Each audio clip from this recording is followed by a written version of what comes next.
معاویہ کی وفات سے 1 یا 2 سال پہلے اور جب وہ اپنے بیٹے یزید کو گورنری اور پھر مسلمانوں کی خلافت میں لانے کی کوشش کر رہا تھا، حضرت امام حسن سے اس کی امن معاہدے کے برخلاف حضرت امام حسین علیہ السلام نے اس صورتحال سے خطرہ محسوس کیا اور عالم اسلام کے بزرگوں کو دعوت دی حج کے دوران میں منا کی سرزمین میں جمع ہوں اور اس کا پیغام سنیں۔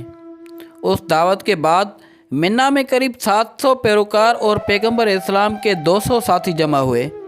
اپنی تقریر کے آغاز میں، جو بعد میں خطبہ منا کے نام سے مشہور ہوئے، معاویہ نے اسے بغاوت قرار دیا۔ حضرت امام حسین علیہ السلام نے اس کے اور بنو امیہ کے ظالمانہ اقدامات کو بے نقاب کر دیا۔ معاویہ رجب کے وسط میں 60 ہجری میں وفات پا گیا اور اس نے اپنے بیٹے یزید کو اپنا جانشین منتخب کیا۔ حضرت امام حسین علیہ السلام نے شروع ہی سے ان کی بیعت قبول نہیں کرتے تھے۔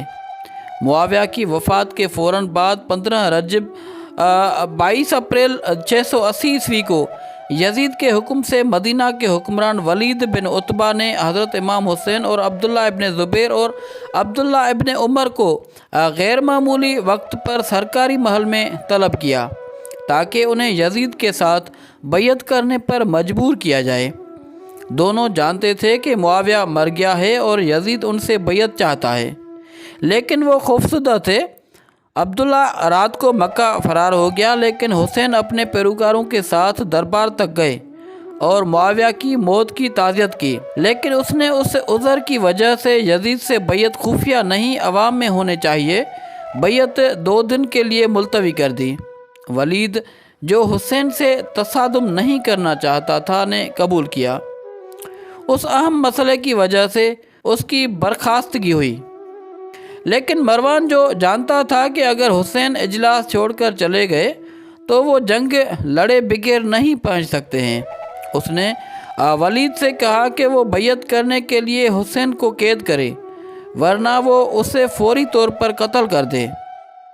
آخرکار حضرت امام حسین اپنے گھر والوں کے ساتھ رات کے وقت مکہ چلے گئے، لیکن انہوں نے غیر مخروف راستہ اختیار نہیں کیا، بلکہ مرکزی سڑک کے ذریعے مکہ گئے۔